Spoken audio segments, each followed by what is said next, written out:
Welcome back to Inverted Aviators RC. In this video, we're going to put together the complete UMX Turbo Timber Inverted Aviators Evo, as you can see right here, including the camera gimbal on top, the new receiver on the inside, and all the other fancy things that go behind it. So stay tuned for that full build video. Now at the very end of this video, we've been talking about putting up a shop that sells kits of these things, and so we're going to go over what that all entails at the very end. So if you're curious, just stick around and find out. In order to do this mod on your UMX Turbo Timber Evolution or any other plane that you might want to add this to, there's kind of a long checklist of items that you're going to need to do in order to complete this modification. For starters, you're going to need a transmitter that has at least 8 channels of output. And now I say 8 because I don't want to get rid of the flaps or the safe option that are normally on the Evo. I want to add 2 more channels. So it normally comes with 6. We're going to need 2 more, which means you're also going to need an 8-channel receiver at a minimum. I am choosing the AR8360T from Spectrum. The reason I went with this one is because it has safe on it, and it has AS3X, and it also has 8 channels, which makes it a very easy choice. Going back to the transmitter, you're going to need to be able to communicate with said receiver, and so this is a Radio Master 4-in-1, which can talk to this Spectrum receiver, and you're also going to need a transmitter that has an aux port, and that is because with the head tracking unit, which is right here, in order to get signal from this head tracker, which will attach to your goggles, you have this aux port, which will plug one into this side, and you'll have one that plugs into your transmitter, and that way you can impact channels 7 and 8, causing this gimbal to move. You're going to need some sort of modification done to your power system, to your goggles, because if you're using the DJI Goggles V2 with the Digi adapter on front for analog, it comes with an adapter that has 2 power leads coming off of it. One goes to here and one goes into the power spot. You're going to need an additional power cord. So you have 3 here. That's because one has to go to the adapter right here. You're also going to need a new ESC for your plane, and that's because the main board on the plane right now has an ESC and flight controller all baked into one. And that's good because it's super lightweight and easy, but it's bad because we can't just take out that ESC and use it. We're gonna have to combine this receiver and this electronic speed controller into one. And I'm using an ESC quadcopter ESC, and that's because it has well over the necessary amperage needed to make this plane run, but it's also super lightweight. And so using these two in tandem will be just perfect. The last thing, you'll need 2 more micro servos, and that's because, once again, there are 2 servos that are baked into that all-in-one ESC flight controller board, and we're going to need to add those 2 on since, again, we are replacing that flight controller with a brand new one. So everything that you need will be linked in the description, and I'll also go through and make sure it's really obvious what you'll need to buy as I go through this tutorial. But yeah, that's what you need to get off the ground. All right, so this is what a plane looks like right now as I fly it. It's got the normal static camera on top, no movement there. We do have the little custom battery reader on the top, but let's get into switching this over to a head tracking system. So first I'm going to take off the nose. This won't be needed until the very end. I'm also going to screw off this fin on the front just so it's less things to get in the way. So if you just screw it off by holding the motor, and then you can just give it a nice little pull and it should just pop off. I'll also put this aside. And we're also going to take off the camera on the top, which has been used for quite a long time, but it still was pretty difficult to take off. So next step, I'm going to take a little X-Acto knife and cut these tape edges along the side so I can take this top canopy off.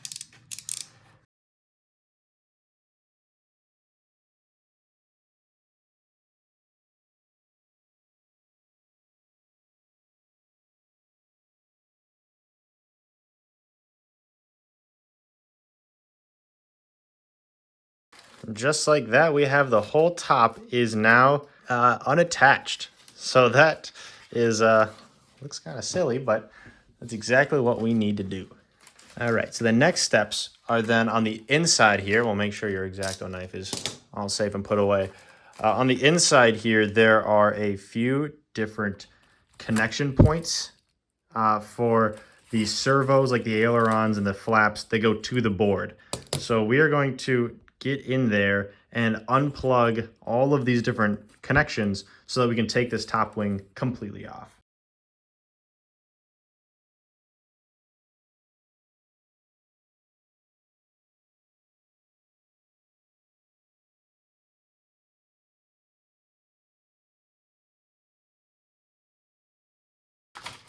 All right, and just like that, we have a brand new haircut for this plane. It's a little bit off the top, but yeah, this is the board that we're going to be replacing. So as you can see, there's all these different ports that you can use. This is actually a good look at how we use our current system for our camera. There's an empty port right here, and we have these 3-pin connectors, which we will link in the description if you just want to do this super easy mod.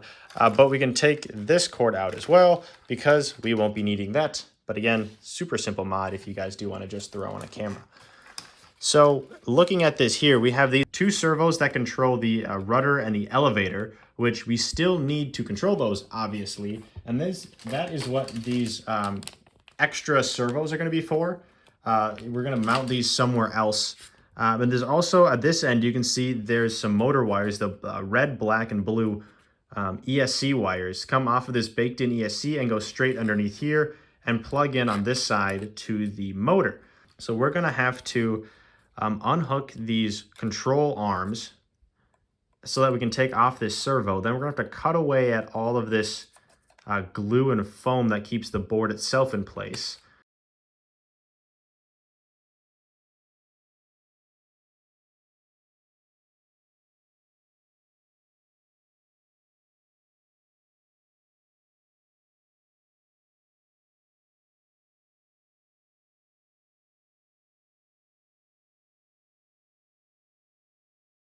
Alrighty, so now we have the board completely unattached from the plane, which it just was a little bit of glue on all the sides and a little bit underneath, so it wasn't really that difficult. Something else I'm going to do really quick before we get too far into it, I'm going to clip these blue, black, and red wires from the board because we're going to need these wires anyways for our new ESC, and I was going to unsolder them, but on the bottom, it's hard to tell, but they've got a nice silicone conformal coating kind of painted on, so that would make everything smell really, really bad if I tried to unsolder those. So I'm just going to give them a quick clip here right at the end, which will also help get the board itself into a little better position. So blue wire is cut, and then black wire and red wire. And of course, make sure this isn't plugged in while you're doing this. I don't know why it would be, but just don't have any power through when you're cutting wires because that just is not going to lead to a good time. So we've got this all disconnected except for these control horns, and I'm doing my best to not break them, obviously, but it's just going to require a little bit of maneuvering. Let's see if we can just wiggle them enough and kind of twist and pull it out. Bam. So yeah, I just kind of maneuver them around, and you can try to, as you can see on this one that's still in, it's kind of pushed in quite a ways, but on this other one, it's all the way out. So I'm just going to do the same thing and maneuver the whole board and get this other control horn off. So if we just turn and pull, and just like that, we have a board, which if you've never seen what a board looks like off of the UMX Turbo Timber Evolution, this is what we got. We got 2 servos, we have an ESC on this side, we've got a whole bunch of ports for all of the lights and ailerons and rudders and all that fun stuff. I think the best next step to take is making sure that this ESC will work with the current motor and the receiver as well. And so before I get too far into it, this is a 20 amp ESC, and I know this is well above the power and the current that is needed, because if you take the battery, which I'm going to use here, which is a 300 milliamp 30C battery, and if you multiply 30 and 300, you get 9,000, and if you divide that then by 1,000, you will get 9. So 9 amps is the minimum amps required for an ESC, and of course you see here this is 20 amps. So this is way more than we actually need for the plane, but this quadcopter ESC is a lot smaller and a lot more compact, and it might actually read in the input from the transmitter faster, so I think this will be a great replacement for the ESC. And so all I'm going to do is take this connector from the plane, and I'm going to unplug it, This is the wire that we just clipped. I'm going to strip off the ends, use a little tin, a little solder, and I'm going to solder these three on here. Then I'm going to replug it back into the plane, connect it to the transmitter through this port here. And then we have to give it power through these two, and then we should be good to go. So the first thing we're going to do again is strip off the ends of these wires. Pretty easy, don't have to pinch too hard, but just want to take off this little end casing on the wire so that you're left with a little exposed silver piece. So if you do that to all three of the wires. So just like that, we've got three stripped wires, looking good. So then we're going to take the flux and we are going to dip each end in there just a little bit. As you can see, all of them now have a little bit of flux on there. I'm gonna let those in, and I'm gonna take the TS100 soldering iron, one of my favorite. I say one of my as if I have a whole bunch of favorite soldering irons. This is my favorite soldering iron for the bench. And so you just add a little bit of tin to each of these. So next thing we're gonna do is tin and prep the wires on the ESC itself, and it'll be a very similar procedure. We're gonna take a little bit of flux and put it on each one of these pads here. You can just paint it on. And after they all have a little bit of flux, we're going to take our soldering iron again, and we are going to just add a little dollop to each one of the pads. And just like that, as you can see, all the pads have a little bit of silver metal on them. And now just to combine the last two parts, should be really easy. You can just solder these on just like this. And I'm noticing that these wires, after I did a little trimming, are not all the same length. You see they kind of spiral up. I think we're going to want them to be the same length, so I'm going to recut and re-tin these wires all to be the length of the blue one, so that when it comes to actually soldering, we're not going to deal with that. So I won't bore you guys with that. I will do that really quick, and I'll be back in just a second. All right, so after doing that, we now have three wires that are all the same length. And so this will involve a little bit of guess and check work, because I'm not sure which one of these wires go to which pads. And it's not a matter of if I do it wrong, it'll break. If I do it wrong, the motor will spin the wrong direction, and then we just need to flip two of the wires. So what I'm gonna do is just attach these wires. I guess I will go in the order of red, black, blue, top to bottom, just like this. I'll give it a shot and see if the motor spins the right way, and if not, no big deal. So I'm gonna grab some tweezers so I don't burn anything here, and I'm gonna go and just solder on these wires. This should be a really quick touch of the soldering iron to get these wires to melt, but it should be pretty easy.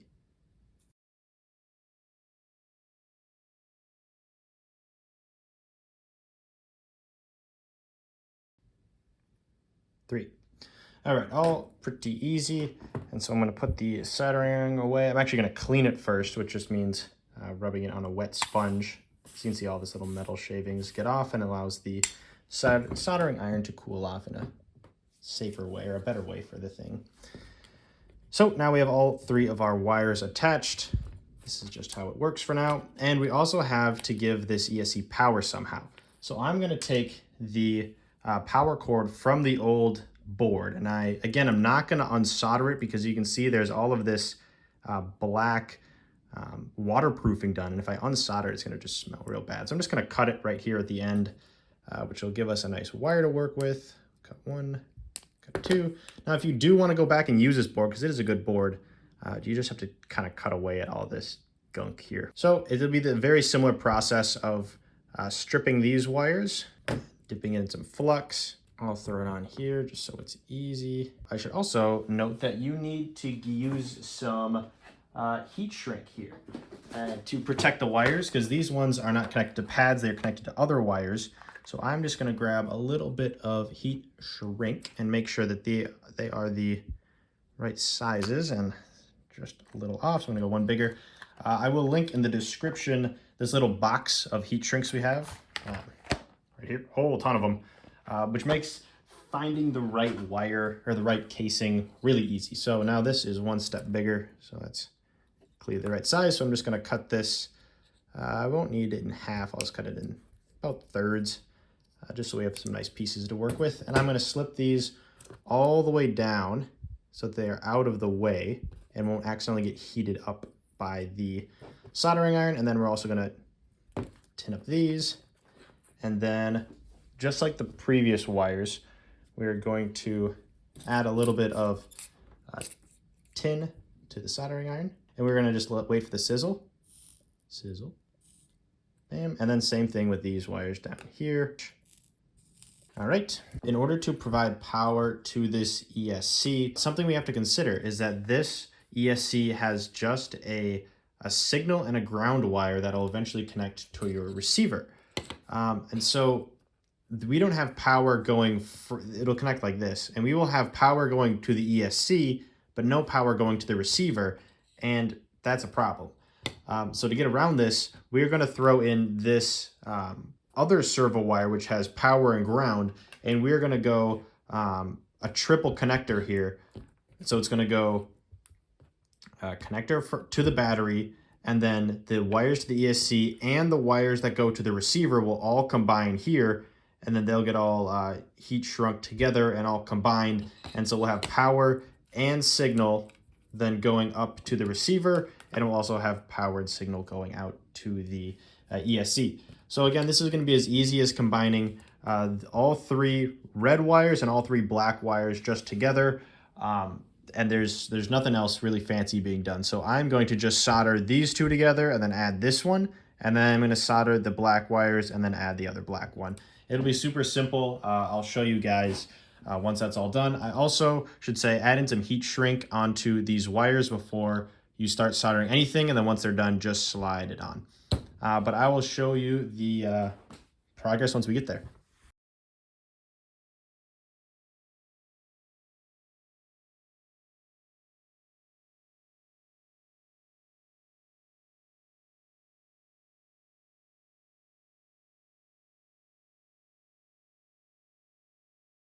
Alrighty, I've got all of the wires connected in. As you can see, I've got the wire that'll give power to the receiver all connected, and then same with the signal wire. So I'm going to quickly apply some heat shrink or some heat to this heat shrink and then cover up those wires, and we should be good to go. All right, then to show this working, we're going to plug the motor wire into the motor, just like that. And then we're going to turn our transmitter on. And we'll get those chimes from the ESC that's calibrating the motor. And then it'll beep twice more once that turns on. So let's say the motor is ready to go. And to test this, we can turn on or off the kill switch and then throttle up. And I already tested earlier that it's spinning counterclockwise. So that should all be good to go. And yeah, as you can see now, we only have power coming from the battery, going to the ESC and to the receiver. So that is all going good. I'm going to just flip the, you really just pick any two and flip them. So I'm going to flip the black and blue and then retest and see what we got. So I'm going to do that real quick and then I will be back. All right, another little modification I'm going to make to this ESC system is I noticed if you're going to place this in the plane itself, the ESC is going to sit way back here. And that's because the cord is long enough that it has the ability to sit in this channel here. So instead of having it sit like this and have all these wires bend around, I'm going to resolder all these to face the other way. So the cords, everything is just going to be flipped this way. So it's going to be pretty easy soldering. All we have to do is take these two red and black on the top, point them the other way, and same with these red and black on the back. They're all just going to point the other way. So I'm going to do that quick, and I'll be back in a second. All right, so this is what we're looking for. We got all the wires facing the way that they're going to face in the plane. So we're going to connect the ESC to the motor like this, and then we have the battery lead that's coming right back instead of bending up and around. And then we also have the two leads that'll go to the receiver facing away, which was also the way that they should be facing. Another thing we can do is toss on one piece of heat shrink over this whole thing to kind of coat it and protect it. I'll do that a little bit later just in case there are other modifications I'm going to do to this, but in the meantime, this is looking good. One other thing we need to do is since this battery lead is coming straight from the battery or this power lead to the receiver is coming straight from the battery, it's getting whatever voltage is coming from the battery. So we can do a little test here and show that if I plug this in here, nothing's going to happen on here, obviously, because nothing is touching. But if I take a multimeter and look at the power output that we are getting on this side, we will see that we are getting, if I put the black side on here, let me set this up. So set this up here, and we check the power, we can see that we are getting 11 volts, 12 volts, and that is just too much. And that's because in the manual for the receiver that we're going to use, it says that the correct operating voltage is, let's see if I can find it really quick here. The input voltage should be 3 to 9. And so, let's see, it should be 3 to 9. And so if you don't listen to that, they could short out the board itself on the receiver. So we need to step this down from 11 or 12 or whatever voltage is coming in to a consistent 5 volts. And this is what this little pad does. This is a 5-volt regulator. And what it does is it takes 2 of the input, or an input power and ground, and it spits out an output power. And it steps that down to 5 volts. So what I'm going to do is take this and solder it into the middle here so that we can still heat shrink over it and make it all safe, but it'll also be only 5 volts coming out at all times, and that'll be just what we need for the receiver. So I cut and soldered the wires to the voltage regulator. As you can see, the red and the black just go to the red and black right in the middle. This is voltage in and the ground in. And also on the back side, I soldered the 5 volt. So you can see there, 5V. I just put a little bead of solder, right over the middle to bridge it. And then at the very top, you have to make a little incision right there, cutting this connection. I'll link these, and they also show what to do in order to manually set the voltage to 5 volts is what we need. But now if I clip this down and use the voltage or the multimeter on it, we can see if I plug this in, first off, we won't get any sparks, which is the first win there. But you can see up in this top corner, I will touch the ground and then the voltage out.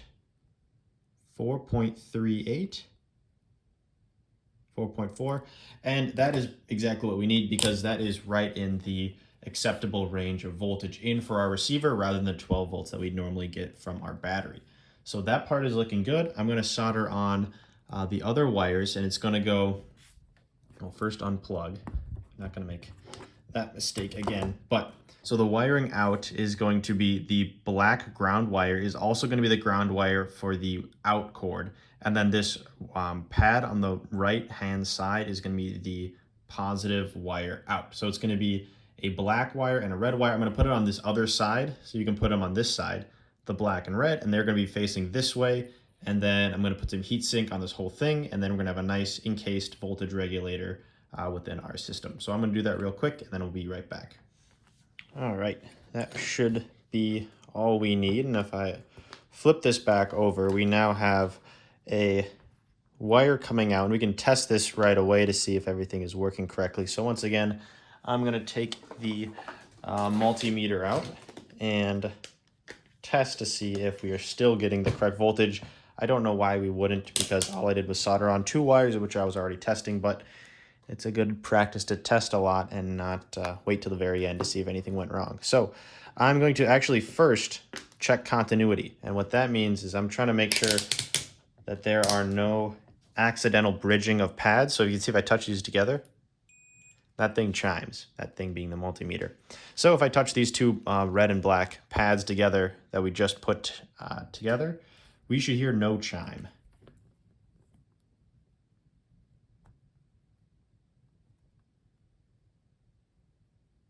Okay, good. That just means that we are not getting any connections in there. So now I'm going to turn the multimeter to the voltage reader mode, which can give you a backlight, which makes things a lot worse. So I'm ready for that to turn off. But I'm going to plug in this battery and then first make sure that nothing bad's happening on the board. I don't see any smoking or anything crazy happening. So I'm just going to take this end lead and put the black and the red side. And we are getting 4.2 volts. So this is saying now whatever we plug into here is going to get the perfect 4.2 volts. So that's exactly what we need there. And now I think that our power cord minus heat shrink here and heat shrink here is good to go. We now have the correct voltage out. All right, so this next step is going to be a little tedious, but as you can see, all of these wires that go to all the control surfaces like the ailerons and the elevators and the flaps even, they have these little 3-pin connectors. But the receiver we're going to have has the normal servo wire side. So what I'm going to go through is for each one of these little connectors, I'm going to, if possible, remove it. Like on this is the flap servo, and I can actually pull this wire off. But I'm going to take a servo extension, cut it, and then solder on a male servo end that can fit into this receiver. I'm going to go through for each of these, and I'm just going to replace the pin head so that it can actually fit with our servo. But since they're all pretty much the same, I will not bore you guys with a whole bunch of repetition. That is what is next on the agenda. All right, so just as easy as that, I just soldered these 3 wires together, and I'm going to heat shrink them up and then make sure that it still works with the plane. All right, so we got it all heat shrunk together, and I twisted up the wires to kind of keep them more orderly as we add a lot of wires to this plane. But I'm going to reconnect this right into the flaps port, because that's where I took it from. All right, now it's in there, and I'm going to connect it up to the receiver. So if I put this into port number 5, and then get my transmitter and get the wiring that I did earlier. So this is again how we power our receiver here.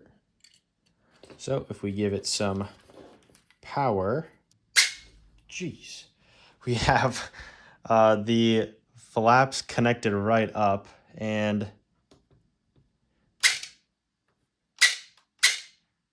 it is connected, but wow, that is aggressive. So that's probably because the this transmitter, I haven't set up the slowness factor to the servo, so they just kind of snap into place. But that is an example of it working. I'm just changing these wires over to a different connector. But man, that is loud.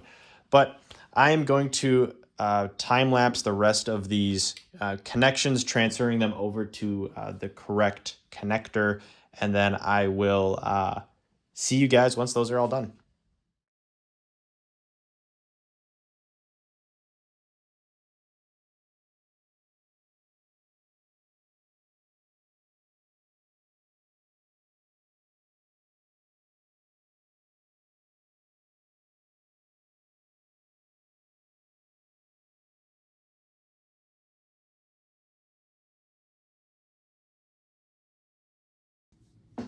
All right, so the next thing we're going to do is figure out the aileron setup. So first thing is the ailerons on the normal Evo come from one channel only, and on this main board here, these 2 ports are where the ailerons normally connect to, and on the board themselves they are reversed, or one of them is reversed, so that you can only use one channel, and then no matter what you do, they will both be opposite, which is how aileron should work. Now, in our setup, we still only have one channel allocated to ailerons. However, we don't have any way to reverse them. So right now, if I were to plug both of the ailerons into this Y harness, they would both move together like this, which would mean our plane would crash. So the really simple solution is I went to Hub Hobby and found one of these Servo Reversers. I will also link it on Amazon, but Hub Hobby is our local hobby shop, so I like to help them out whenever I can.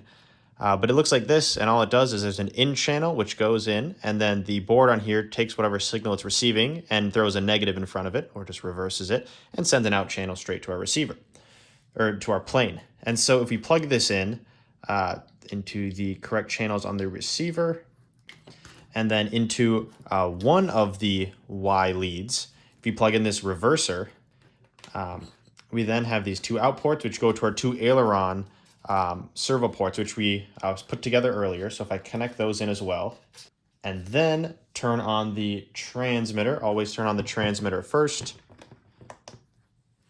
This is my other transmitter, the Spectrum transmitter that will work for testing because the other transmitter ran out of battery and I was too impatient to wait for it to charge. But if we then plug in a battery into this receiver, into our whole new power system in ESC, so once we get everything connected up and put into the right channel, we can see that on our plane we have both ailerons moving opposite directions, which is exactly what we need. If they were ever moving the same direction at the same time, it's either you're doing it on purpose or you want your plane to crash, but either way, you want opposite aileron movements. So that is looking perfect. Now, the only thing I don't like about this whole setup is the aileron wires are kind of huge.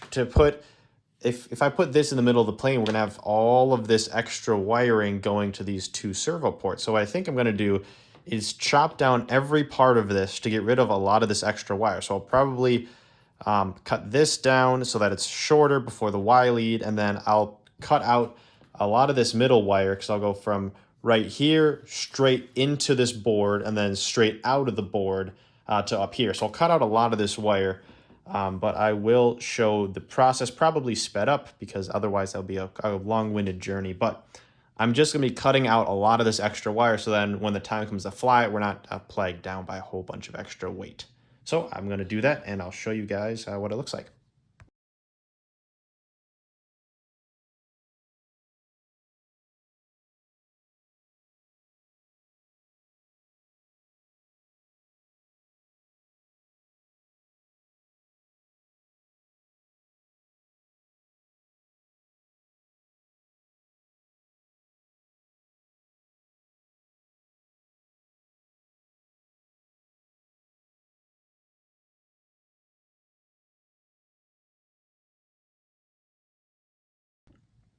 All right, so I got the two wires cut and soldered on. They just go black, red, white, red, black, just like that up the top. And so I'm gonna do one more check to make sure everything is still looking good. So all I'm gonna do is plug in on both sides again. And then these should, yep, still work just fine. So the whole point of that was to save a little bit of wire. I might go back at some point and trim even more wire off, but I think that should be just fine in the meantime. I'm gonna get a square of heat shrink and put it over here so this is all encased and there's no chance of it getting hit or water on it. But yeah, that part's looking really good. The next thing on the checklist is dealing with the rudder and the elevator servos. So on the old board, they were right attached to it. But instead we're going to use the same servos that are used on the ailerons, but they're also the same servos that are used here. So instead of being attached right to the board, we're going to have to attach it somewhere in the middle here.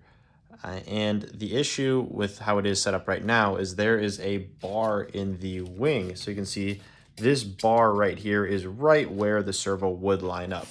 So my idea is to take the curved part off of the push arm, or the push rod, as you can see. So I just cut that part off of the one of the servos. I'm gonna hot glue it right in the middle of these two standoffs, so you can kind of see. And then I will re-glue and re-tape this rod to be in the exact right position based on the new servo location rather than the old servo location. So since this is going to be a lot of really quick or really close up stuff, I won't video it because it'll just be a lot of my hands in the way, but I will show progress steps along the way. But that's what my plan is going to be. So the first servo for the rudder and the elevator is installed. So you can see all it is a little bit of super glue and a little bit of foam cure glue, this stuff. Just to stick it to the side. Now I will note that normal Gorilla super glue is corrosive to foam, so I put on just a tiny bit onto the this casing for the servo, and then I put foam glue around it to try to adhere those two together. But I let this sit overnight and it's in there really well. And so all I did for on the other side is I took this servo and I put the gear side forward, because on the board you can see the gear side of these servos were forward as well. So I just matched that with these servos. And all I did was put it just a little bit below this wall right in the middle. And then I used the screws in the back. You can see the screws go out just a little bit. I used those to hold it in place and mark it. And then I took the servo off, and that's where I traced the hot glue, or the Gorilla Glue and the foam glue, but you could also use hot glue, would work here too. But then I did that, and I just pressed it into place and used, again, the screw as a little aligner to keep it straight. And then I let it sit for a while, and it stuck really well. So I'm going to put on this other servo, and it should look like this first servo just on this side. All right, pretty simple. Now both servos are installed, although this side is still a little bit wet. So while that's drying, I'm going to take one of these servo connectors that came with these servos and cut it in half so we can use both sides, because these servos still need to get signal. As you can see, the signal, or the port, is on this side on each of them. So I'm going to cut this in half and then attach some servo connectors that will be able to go to our main receiver. Just some standard servo connections here, but they should be cut in half and then soldered together. So that should be. So this is what the connector looks like. It has the normal servo connector on this side tied to the universal servo on this side. And so this gets plugged in right to this other servo. I already have one plugged in, and it looks just like this. It goes in, and I will quickly show a test of this with a transmitter here and the receiver. So if I take this and plug it in, you'll see that it connects, and then the servo itself. So once it gets connected and synced up, it'll just take a second, and then we will see the servo moving just fine. So this is just showing, this will connect to the rudder or aileron, I'm not sure which one, but both of these will have the same connector, and the wires will go to this receiver, and everything should work just fine. All right, this next part is a very small detail, but it ends up being really important. As you can see, these servos here are the same as the aileron, which I've said a few times, but that means that their center point is not in the center of the servo, rather it's more towards this top side. And what we want, since these servos are going to be used for the elevator and the rudder, we want them to be centered so that when you deflect left or right, each direction has the same amount of travel. So what we're going to do next is switch the center point, which can be done on the transmitter. And I do apologize, this is going to be a lot of this little servo noises throughout this next part, but that's because we are adjusting it. So if you hear a lot of, I apologize, that's what we're going to have to deal with. But yeah, let's get centering on this servo. So here's how you set up the correct servo travel on your plane. We're going to start out by going into the menu and going into whatever model you're using. I'm using the UMX Turbo Timber Evolution head tracking model. We're going to page over until we find output. And so what we're going to notice here is, first, what channel are we using? And so in our case, you can tell by these little arrows will move as you move the servo. So as you can see here, I'm moving the elevator, and we're using channel 3. So if we go down to channel 3 and click on it and we move over, we will see that a few things. One, this 1500 is the center signal, or when your servo is centered, this is the value it should be at. And right now we're sending 1500. 1500 is the center, but if we look at our servo, we are clearly not centered, or at least not centered to how we want it to be. So first thing we're going to do is move this PPM center until the servo is actually centered. So all we're going to do is hold down, and we're going to see our servo just slowly creep down until it's centered. And it looks like I'm going to go about 1345. That looks about right. And so we're going to click to enter it. And then we're going to notice that, okay, it's centered when the stick's at 0. But if I move up and down, there's a little bit of this space at the bottom where I can move the stick, but nothing's happening. And same at the top, where it doesn't quite get all the way to the top. And that's because the servos on the plane are designed to go from 1,000 to 2,000 on this signal strength. But if we go all the way down, we are getting well below 1,000, and we're not quite getting to 2,000 at the top. And we can change that by going into the minimum and maximum and changing this value until the signal at the minimum, which would be down here, is 1,000, and the value at the maximum is 2,000. So easy enough. We're going to click to change it. We're going to hold down on the elevator and then move up until this value is 1,000.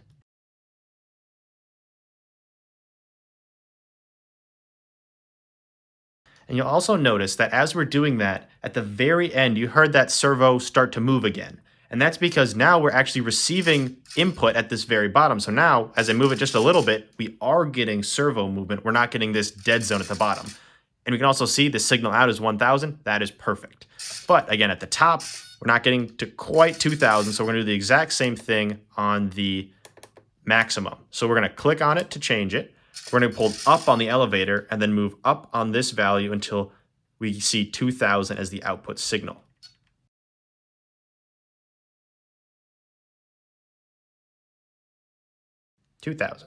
So now, as you can see, if we go all the way to the bottom, we are hitting the bottom. If we go all the way to the top, we're getting all the way to the top, and there's none of this little washy space in the middle where we're not getting any movement. So as you can see, we are now getting full travel, and we are now centered in the middle. So you're going to want to do this to the rudder and the elevator channel, because those two, you want to be centered at the center rather than the ailerons. They actually are fine with being offset like this because that allows them to work better on such a small plane. So that's all you're going to need to do. Find whatever channel you're using on the rudder, which in this case for me is number 4, and you just want to copy, or you want to do the same process for the rudder channel. So I'm going to do that real quick, but it's the exact same thing, so I'm not going to show it, but just do that for both rudder and elevator. So unfortunately, we are going to cut the video there and put the part 2 of the build process out next week, because this whole thing was taking a really long time and we didn't want to give you this one really long video. But we are going to talk about the shop really quick. We are thinking about making a few different things that you are able to purchase on this shop. The first one being this head tracking module that goes onto your goggles. And what would be included is the Arduino board, the barrel connectors, this really nice 3D printed part that we designed, as well as the wires inside. We would make this and then ship it out to you, as well as the mount that actually connects it to the goggles. You could also purchase the power cord, because this is an all-in-one way to power up not only the head tracker, but also the goggles and the Digi adapter if you happen to use that with the DJI goggles. But this could be an add-on piece that you could purchase. Another big thing that you could buy is the actual gimbal system that makes the plane into a head tracking system, which would include 2 1-gram servos, as well as the custom 3D printed camera mount, as well as a camera and a battery if you would want that. These are all things that you could add on to your cart and purchase them through us. If you don't like all of this tinkering and all this craziness, we are thinking about making just a full plane. Not this one, it would be a new one for you. But if you want to buy the full IA Evo and have the whole thing made by us and shipped out to you, we are considering putting that on the shop as well. So just let us know either in the comments or in our Discord server. What are your thoughts or ideas or different things we could add to our shop to make this experience the best for you guys? Because at the end of the day, we want to get this out to anyone who wants it, because it's super fun to build and make and fly. And so we're just trying to get it out as fast as possible. So we really appreciate you guys watching, and make sure to stick around next week for the part 2, where we finally compile and put everything into the final product. So thanks again for watching, and see you guys next week.